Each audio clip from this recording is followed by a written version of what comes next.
You're listening to Blast Podcasting, Episode 1. Crack that whip. Hey guys, thank you for tuning in to the very first episode of the Blast Podcasting Podcast. This is Anthony. And this is Xander. How goes it, dude?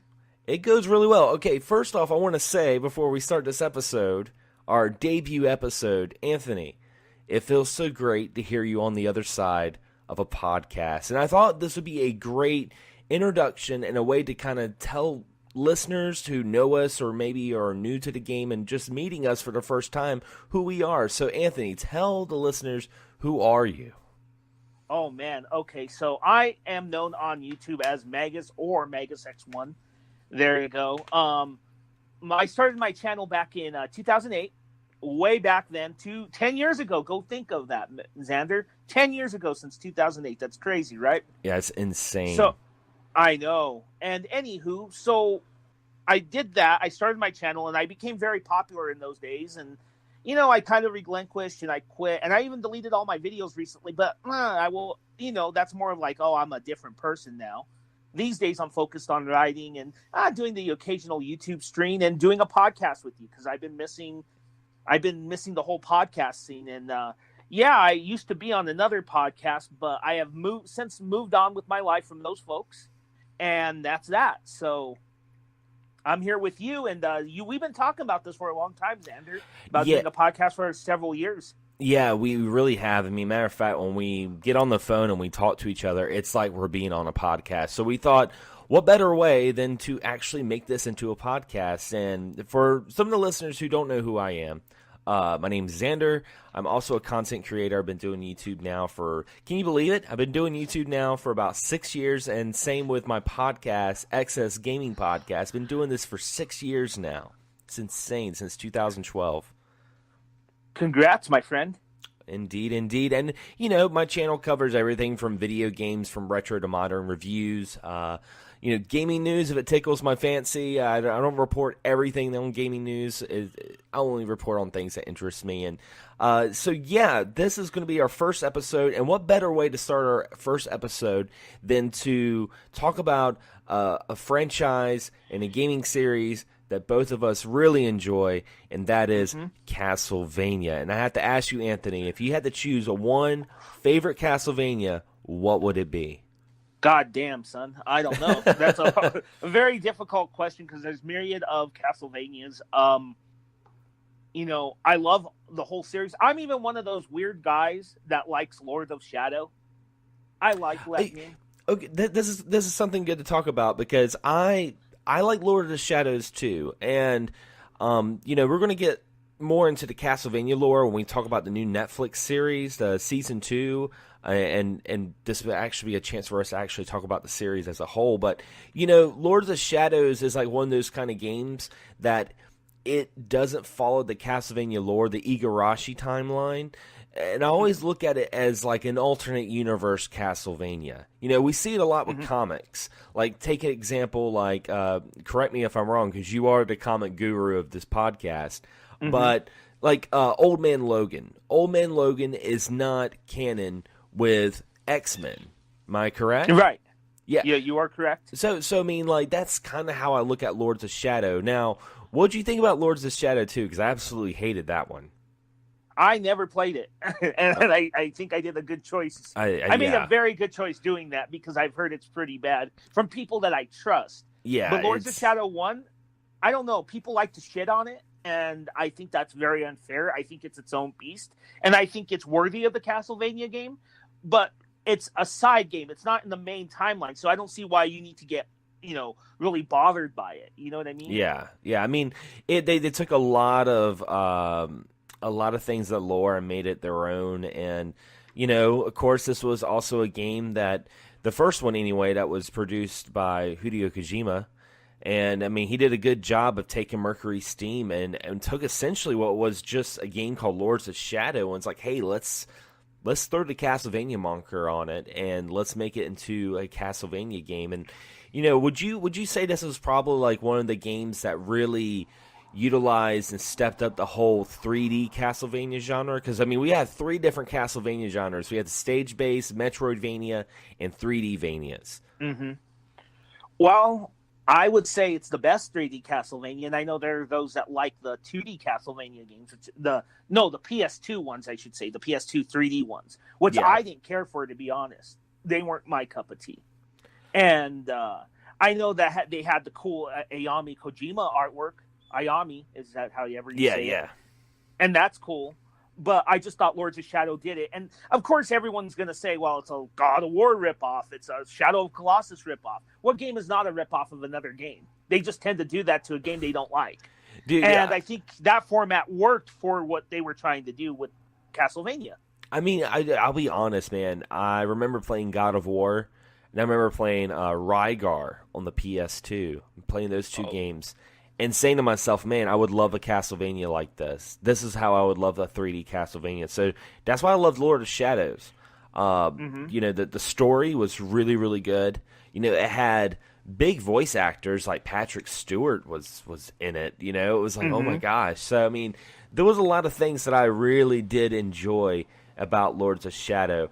But what would you say, because let's get back to the main question, and that is, well, what is your favorite Castlevania, if you had to choose? I know it could change after the episode. That's how it does for me anyway. Well, for me, I've been a Castlevania gamer since 1988, and so it's pretty hard, but I would say, and it's a more recent entry in the series, actually. Well, not that recent, but more recent than some other ones. That's Portrait of Ruin, which I actually started another new save state the other day on it after replaying Castlevania Symphony of the Night. And I love Portrait of Ruin because the music is great. The Charlotte and Jonathan's, you know, you switch between two characters. One's a sorceress, one's a traditional Belmont-esque character. Yeah. Not necessarily a Belmont, though. And the story's pretty interesting about two characters who literally are, you know, like when you play Castlevania, like even Symphony of the Night, Alucard has all his skills and shit. He has to be stripped of his equipment to be weakened. Remember that? Oh, yeah. In this one, you have to unlock the power of the vampire killer even. Yes, and see, that's something I was going to say too, because I also really enjoy Portrait of Ruin. And one of the things I love about it was all the things that you were saying, but the story itself. I mean, it's a sequel to Castlevania Bloodlines on the Sega Genesis that followed John Morris, who was the son of Quincy Morris. For all you Bram Stoker Dracula fans, Quincy Morris was the one who drove the stake through Dracula's heart, and he turned out to be related to the Belmont clan. Now, this is where things get a little thick, because how is a Morris using the vampire killer? Well, let's go back to Rondo of Blood, when Richter Belmont was tainted by Shaft and his evil powers, and then we go into Symphony of the Night. That pretty much cursed the Belmont bloodline to no longer using the vampire killer whip. So that's when the Morrises came in, and Jonathan Morris in Portrait of Ruin was using a fake vampire killer whip because he wasn't pure blood Belmont bloodline, so he couldn't use it, and the Belmont bloodline was tainted.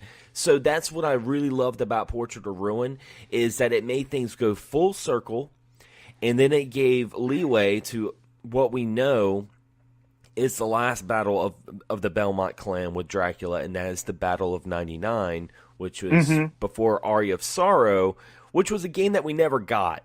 We never got the Battle of 99 with Julius Belmont, which still pisses me off. We need the Battle of 99. We need the Battle of 99. We need that. I mean, this is where Julius Belmont finally defeated Dracula for good and threw Dracula and his castle and everything in a lunar eclipse.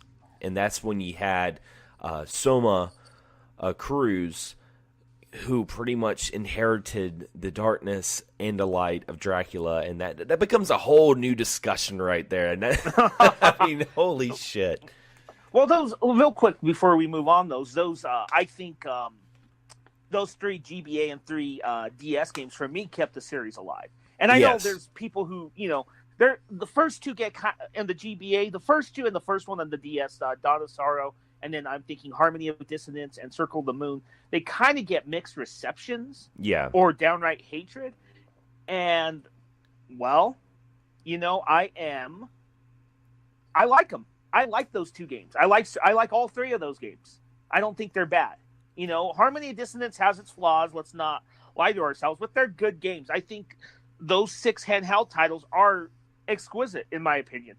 Yeah, and they were all trying something a little different. I mean, you had your furniture collecting an Army of Dissonance, and you had your cards. You had your cards, which I thought was really weird, and Circled the Moon. And I would have to say my favorite out of the 3. I mean, I just love Aria of Sorrow. I love it so much. Game. And you know that what I loved about Aria of Sorrow is I actually like the bad ending.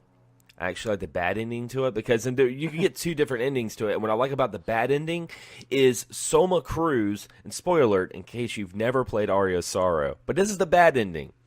Soma Cruz, of course, gets more succumbed to the darkness, becomes the new Dark Lord of the castle. He's sitting back in the throne that Dracula once sat in with his glass of wine, and Julius Belmont, who's been helping him out through this whole game, trying to make sure that he's in the clear and not turning evil. He walks in with his weapon. He was like, I hate it had to come to this.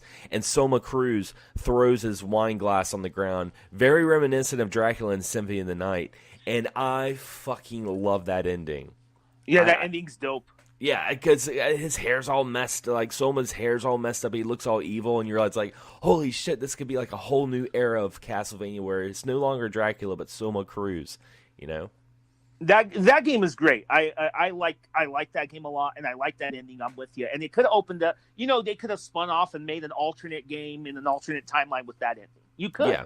I'm just real quick before we move on, though. I have a question. There's one game we have not talked about out of those DS games, and that's Order of Ecclesia. I like that game too. I don't like Order of Ecclesia. I've tried to, but it's okay. Yeah. Why don't you like it though? I got to hear this. I love it, but I want to know. I didn't like the layout where it was like it was wanting to be stage based, but at the same time it was Metroidvania.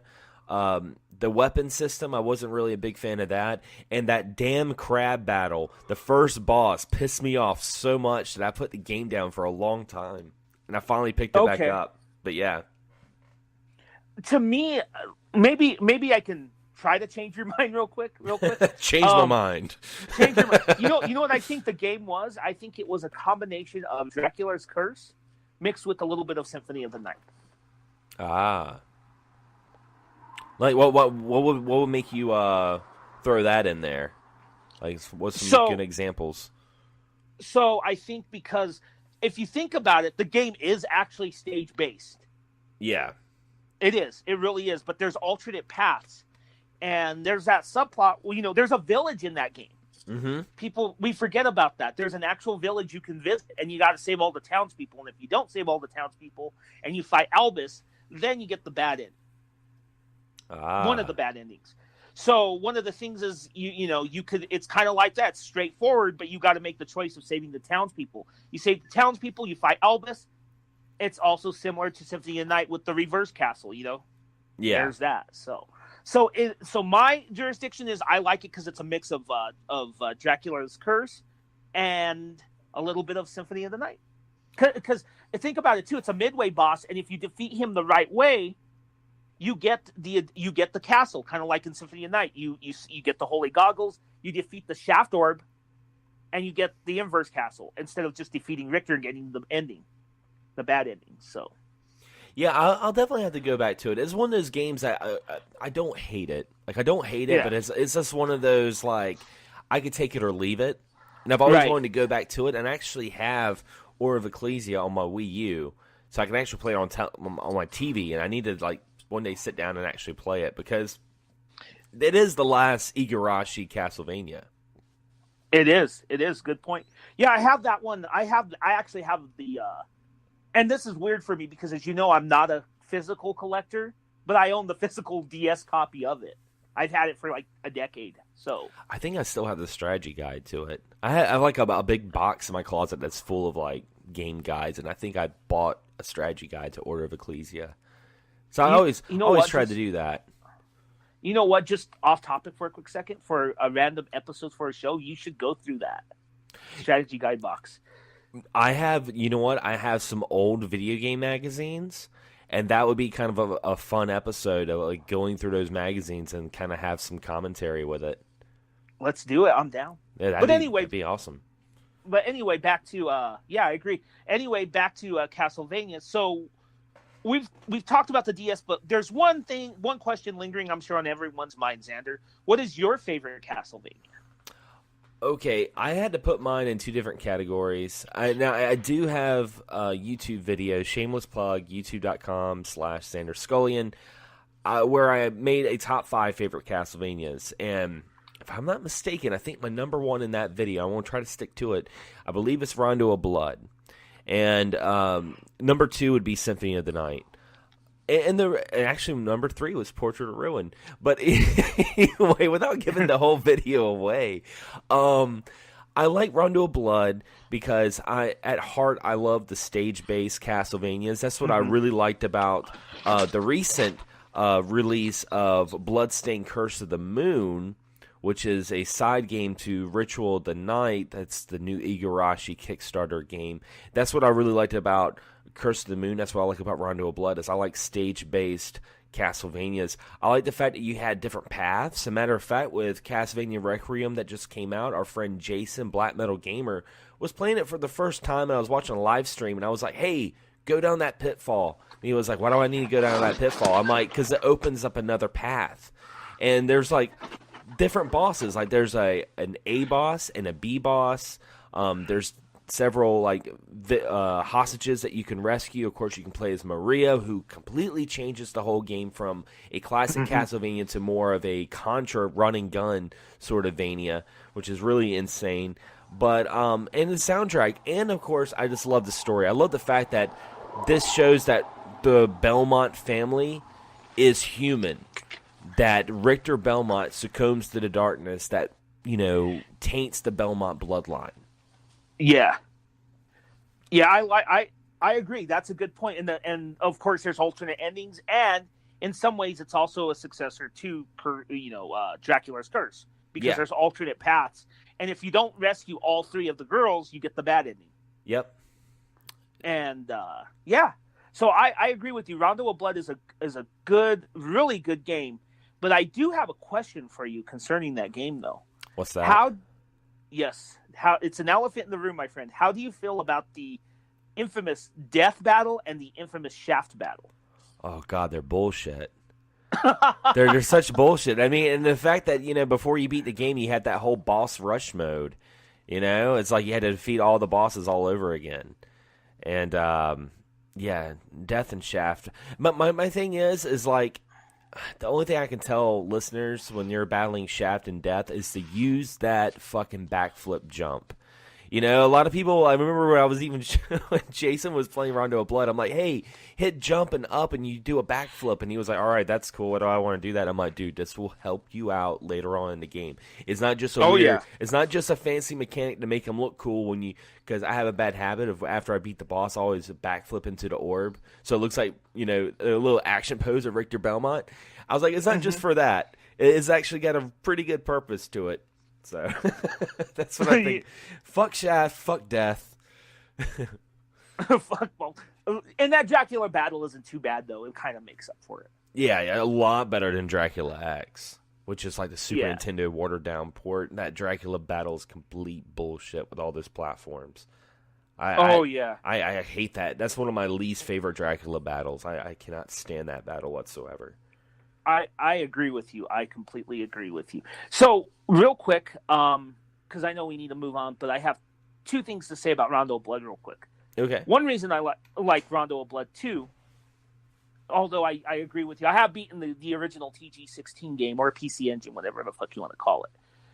But what I want to say is, well, I hate those 2 battles. One thing I do love about this game is I'm a sucker for this. I think I'm the only one because I never see anyone mention this. But I love the cutscenes in that game, the original TG16. Oh, and here's why. Here's why. I am a sucker for those PC Engine CD or those Sega CD type of cutscenes, like the ones you see in like other games like Cosmic Fantasy 2 on the TurboGrafx. And Potful Mail. Or Potful Mail or the original Lunar or stuff like that. I love those anime-style cutscenes. You know what game even had one, Xander? You know what game even had those type of cutscenes? The Sega CD port of Prince of Persia. Yeah, Yeah, not to go completely off topic, but I will say if you haven't played this game yet, Anthony, you need to download it on your Switch. Cosmic Star Heroine. Oh, I have it on PS4. Oh, because that game has the same sort of cutscenes montage that when I saw the game, I was like, man, this makes you think of the early days of like Sega CD and PC Engine TurboGrafx era. It was really cool. Does it have voice acting? I played No. very little of the game. No voice acting, but like the art for the cutscenes and stuff is very reminiscent of that style. It gives you those feels. Okay, I will definitely go back and play that game because I liked what I played of it. I just at the time there's another RPG called Persona 5 out, so there you go. Well, here's the cool thing about Cosmic Star Heroines. It's not a long RPG. It's like 15 hours. It's like a 15-hour long RPG. It's very simplistic, but it's got a pretty good story. I enjoy it. It's a palate cleanser. Yeah. Okay, I got you. It's a palate cleanser. Okay, my bad. Nah. But yeah, I love those type of cutscenes. I have to mention that. And and even some of the cartridge-based games try to do those cutscenes. Like Phantasy Star 4 is a big one, but they didn't have the voice acting. So. Well, speaking of voice acting, I think this would be a great segue to get into kind of like the meat of this episode and talking about the Castlevania Netflix series. Season 2 just wrapped up. And, we tried to record this episode last week, and at the time we were like, do we talk about spoils? I mean, the show's a week old. Do we talk about it? And now the show's like 2 weeks old. It's on Netflix. You can watch all the episodes, Season 1 and Season 2. And it's got green light for Season 3. So I do want to say on my behalf, and possibly yours too, Anthony, that we might talk about spoils on this. Mm-hmm. And we're sorry. If you don't want to be spoiled, pause the episode, watch some Castlevania, and come back to us. Yeah, we'll probably, I don't know, maybe I'm throwing something on you I shouldn't, Xander, but maybe you could put like a timestamp or something. Yeah, do something a little bit, just to let people know. But anyway, let's get into the Castlevania Netflix series. Now, Anthony, I really haven't had a chance to talk to you too much about your thoughts of the series. What's your initial thoughts of the Netflix series? I think it is hands down, one of the best video game adaptations ever, hands down. Mm-hmm. It's proven to me that animation, at least for Japanese-based games, is the best format for it, because I've argued for years another great adaptation of a video game was the Street Fighter II animated movie. From the mid-90s. Yes. Oh, yeah, that movie's fucking awesome. And I've always argued that's one of the best. Do it in animation. And I think, animation for the most part, is great. It's not always successful. On the Mega Man series on Cartoon Network. But, it got canceled, by the way. Oh, God. Yeah. Okay, that's a good thing. We got Mega Man 11, so... We didn't have enough Mega Man as it is. But yeah, it's not always successful. And I don't know if you know this, Xander, but this Castlevania project has been in gestation for over a decade. Yeah, I believe it was first implemented like in 2005. They were trying to do this. Mm-hmm. And the guy behind it, who's still writing it, thank God, is a guy... Do you know this name, Xander? It is Warren Ellis. Are you familiar with that name? He did the writing for Dead Space, which is... He did? Yeah, which is phenomenal. But in the comic book world, this motherfucker is a legend for good reason. Oh, let me know and the listeners, because like I said, you're the comic guru of the show. I don't follow comics as much as you do. Warren Ellis is a guy who... His comic books are just so cerebral, and they can be polarizing like... I can't think of that one. But he does comics like Planetary, which is one of the greatest comic books, in my opinion, that I've ever read. Which I can't really explain it, but it's a unique take on superhero comics in a way. Mm-hmm. It's pretty fucking awesome. It's published by DC. And they've been releasing those on trade, so there's that. He's done everything from, I guess... He's done Captain... he did a cool run on X-Men. He's done runs on everything. but his comics are just magnificent, and they're very cerebral. They have a little bit of cynicism to them. Yeah. So, and that's pretty apparent in this Castlevania show. Very much so. And he is known for critiques of religion, which is also in the Castlevania show as well. Which makes complete sense. I mean, yeah, I it does. The whole religion thing in Castlevania in the series, like, it didn't feel shoehorned. I wasn't like, oh, they're just trying to, use outside influences. No. I mean, it makes sense. I mean, even if you play the games, it makes sense. I mean, Castlevania has always kind of had what I like about the series. It's always had a reflection on, to put in layman's terms, the fucked up society of mankind. Yeah, I mean, so miserable pile of secrets. Exactly. So, yeah, I really love the series. And you can tell that if you're a big Castlevania fan, it's got a lot of Easter eggs, but it's not just like throwing Easter eggs to make up for bad writing, if that makes any sense. Right. And it follows the Castlevania 3 timeline to a T, as much as it can for an NES game. I really, really enjoyed even simple things as the color palette of the characters. They matched the sprites of Castlevania 3. Like Sypha, she wore a lot of light blue, and Trevor had like that brown tan look to him, and I was just like, well, wow, they actually matched the pixels from the NES game. It was so down to a T that this was made not just by a really good comic book writer, but it was made from Castlevania fans.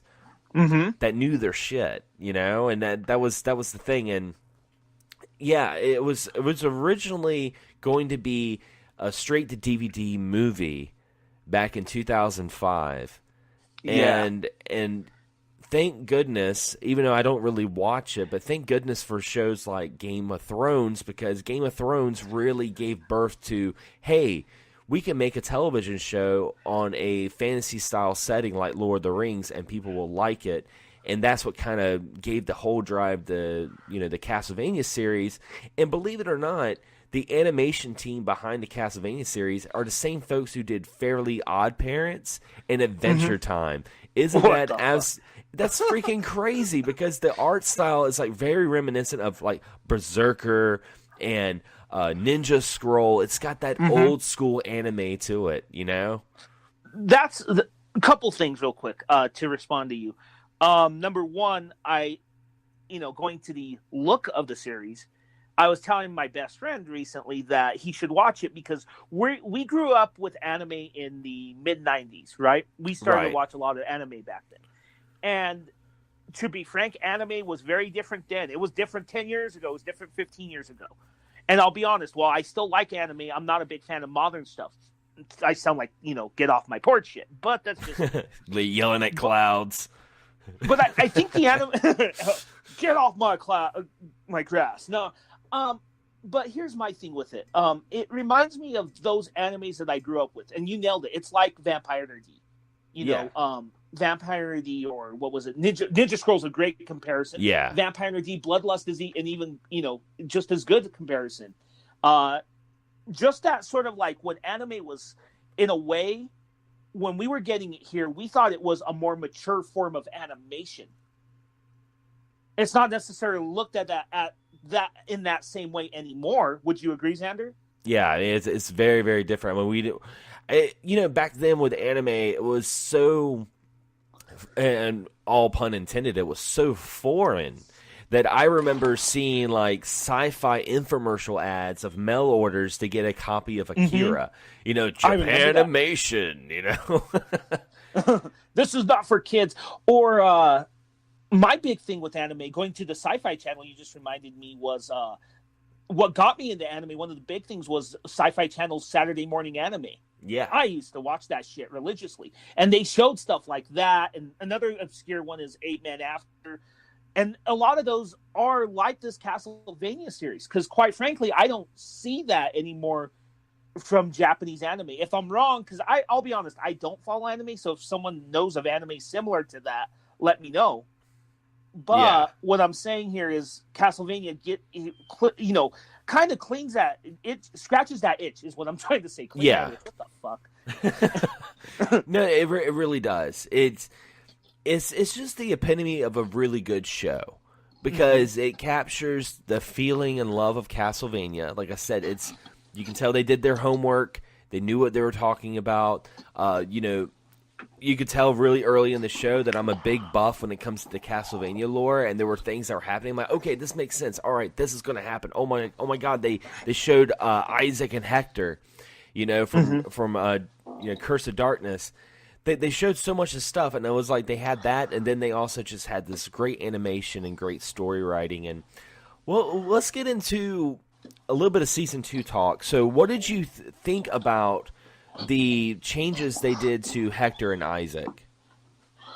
Okay, this is where I'm unfamiliar. I'm not a fan of the 3D PS2 games. I know Curse of Darkness is one of them. So I actually thought at one point, and everyone can fucking make fun of me for this, I thought they were original characters for the fucking for the show. I honestly did, because I'm just not familiar with those. I think I have a pretty extensive knowledge, but I don't know those 3D games on the PS2 that well, because I tried them and I just couldn't get into them. So, well, yeah, they did some changes, and I think a lot of the reasons why they did some changes is because, like, okay, Hector and Isaac were Devil Forge masters. They were, right-hand men of Dracula. And I think the reason why they changed the characters a little bit is because Hector's story was very similar to Dracula's story in the sense that he turned evil because his love was burned at the stake for being a witch. They had that. I gotcha. I understand they had to change that because the whole main thing about Dracula in this Castlevania series is losing faith in humanity with the love of his life that gave him a second chance at life, being burned at the stake and seeing how terrible mankind is. And it would have really took it away if Hector went through the same experience, because it would have been like, okay, well, we got two people here.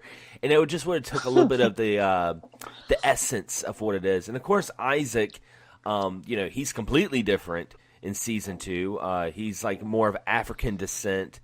He looked more like an emo J-Rock star in Curse of Darkness. And I like what they did with the characters, especially Isaac. Like, Isaac, okay, we can get into some theories with this. And by the way, yes, folks, this is some spoilers here. So, yeah.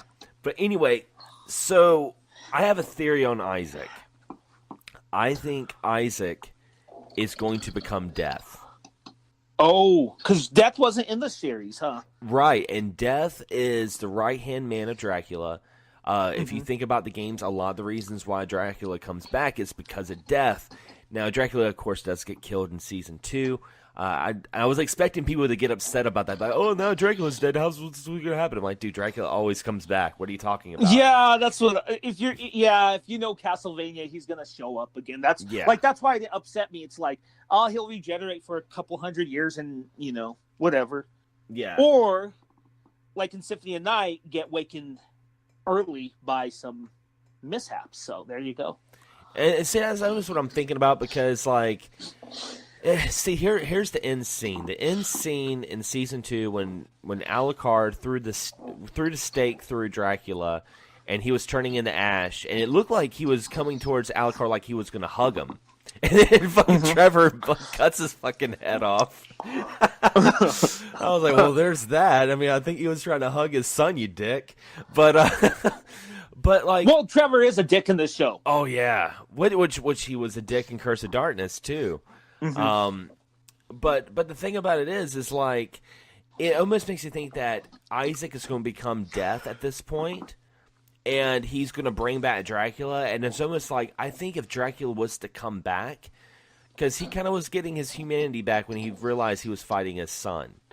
He was kind of getting that back because he was like, I'm about to kill my boy. I'm fighting my boy, So he had that moment of clarity, and he realized the error of his ways, and his grief struck in rage. So I think if he comes back from Isaac, I think he's no longer going to even have that humanity with him anymore. If anything, he's going to be more disgusted with mankind coming back and seeing that nothing's changed. Exactly.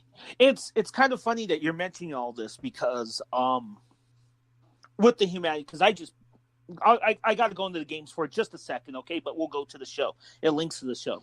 I just beat Castlevania Symphony of the Night, right? Recently? Because of the re-release. Yeah. And, you know, a spoiler alert for that game. That game's well over 20 years old. So those endings have been on YouTube for a decade now. And at the end of it, well, let's go back a little bit in the game. When you fight the succubus, remember that? Right, that shows the burning at the stake. Yep. And, you know, there's that. And then, of course, there's the final confrontation when you do fight Dracula with those weird heads and shit. And basically, Alucard tells, you know, Dracula the final words, you know, of his mother, which, you know, it seems like they didn't mention that in the Netflix show. So maybe if this show keeps getting renewed, we might see some sort of adaptation of Symphony of the Night, because I believe this is an adaptation. It might be Curse of Darkness, because I didn't even know Trevor was in Curse of Darkness. Yeah. But this seemed like to me an adaptation of Dracula's Curse without Grant for some reason. Maybe we'll get Grant in season 3. Who knows? But, you know. You bring up a good point about Grant. I was kind of sad that Grant never showed up in the show, because I thought he would have been able to bring some, would have really been some comic relief too. I could see him kind of being like this funny, you know, pirate guy. But then again, you know, the three, Sypha, Trevor, and Alucard, they had such a good chemistry that throwing in a fourth wheel was, you know, not really that necessary. But we could see him in season 3. And also, yeah, I think season 3 is going to be diving more in Curse of Darkness to see Hector Belmont. Not Hector Belmont. Trevor.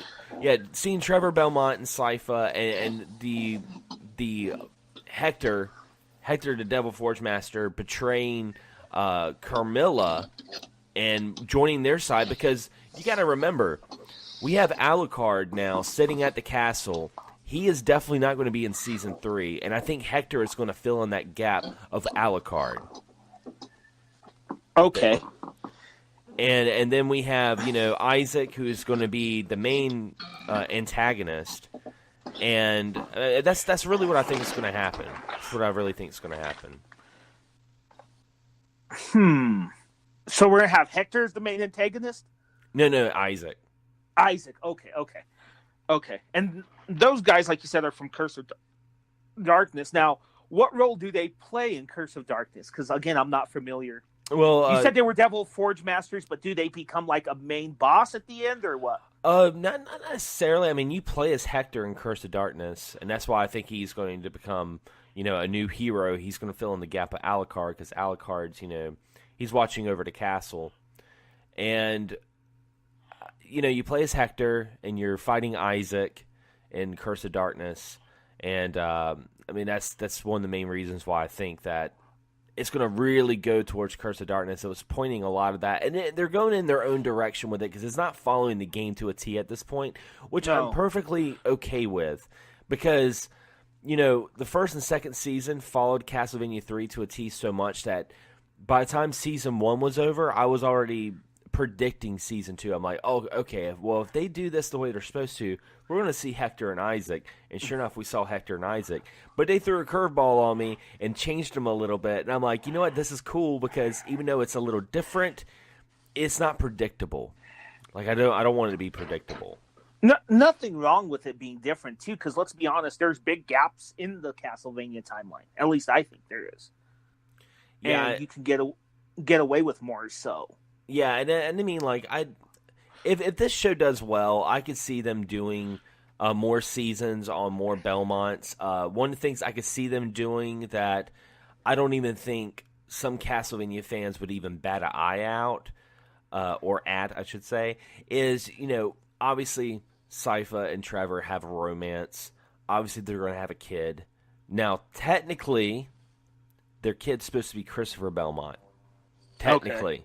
But we all know that the Game Boy Castlevanias aren't as popular, and without a doubt, I could see that's how we get Simon Belmont. It's all working towards Simon Belmont at this point. So, I think I could see them changing that, and I mean, some of the Castlevania lore enthusiasts would be like, "Oh, what the hell? Simon's not born yet. He's got a couple more generations to go." But he's the second most popular, or the most popular Belmont in the series, and that would just be a great way to introduce him, in my opinion. Like in season 4. Yeah, I'm okay if Simon is Trevor's son, because I knew that at the timeline that it's Trevor, Christopher, then Simon, Yeah. And then I think Richter's still a ways off, right? Yeah. Richter's way off because I mean, like you have Trevor, you have Christopher, and then you have Christopher's son, and his name I cannot figure out his name right now because it's a very weird name. It was in Belmont's Revenge where Christopher saved his son from turning evil. And then you had Simon, and then you had Joust Belmont from Harmony of Dissonance. So, I mean, it's way back there when Richter finally shows up. But I could see that being like the end of the series would be Richter Belmont's storyline into Symphony Night, and end it with Symphony Night, so he goes all full circle.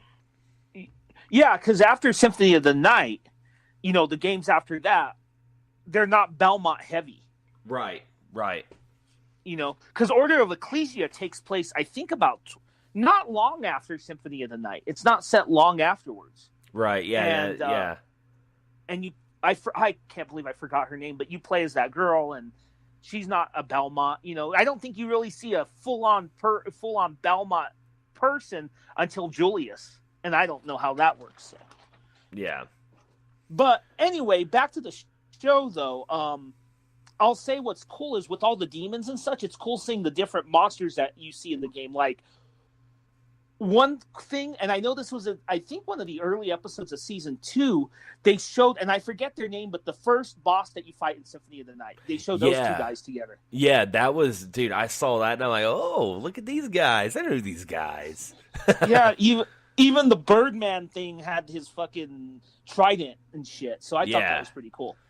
Yeah, and also, I mean, like the werewolf beasts were the same beasts that you fought in the beginning of Symphony of the Night when you were like beast mode Alucard. Oh yeah, the big old wolves, huh? Yeah, and what about when Dracula, when you realize how the castle can move on its own, and he's down there controlling the castle, and you had that looks like a D20 dice that was rotating. I'm like, holy shit, that's like the save room in Symphony of the Night. Oh yeah, okay. I didn't notice that until you mentioned. I saw what you were talking about, but I didn't realize. I was thinking more D20. I didn't think of the save room. Yeah, because that D20 turns into a casket. That's right. So and I've been fucking playing that game a lot lately. So. And of course, they had the mirrors too. I love the fact they showed the teleporting mirrors. I mean, that's how Isaac got thrown in the desert by Dracula. Oh yeah.